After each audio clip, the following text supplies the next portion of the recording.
All right, your email account is going to end up becoming very important for you in 8th grade, but also as you get older, it's going to be something you really rely on. So there's going to be one last thing that I want you to do. After going to office.com, you should already be in mail. You should have sent me an email right now, and it should have been pretty professional because you would have sent it the right way. I need you to also bookmark or add Outlook as one of your favorites, as something that you can actually use and get to very quickly. So how you're going to do that, up at the top, you should see a little star, and it says add this page to your favorites. You're just going to click that, and this is going to pop up.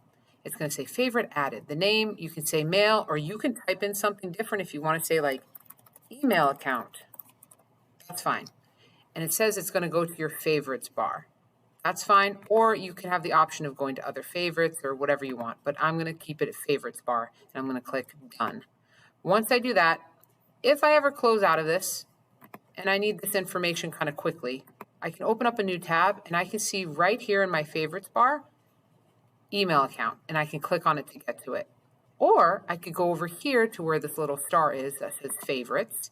I can click on that and I can see my favorites bar right here, email account. So if I ever want to get to it quickly, I can go. If I realize that I need to send an email to a teacher, or I've sent one out and I really, really need to get that back and find out what their response was, you can always get to your favorites that way.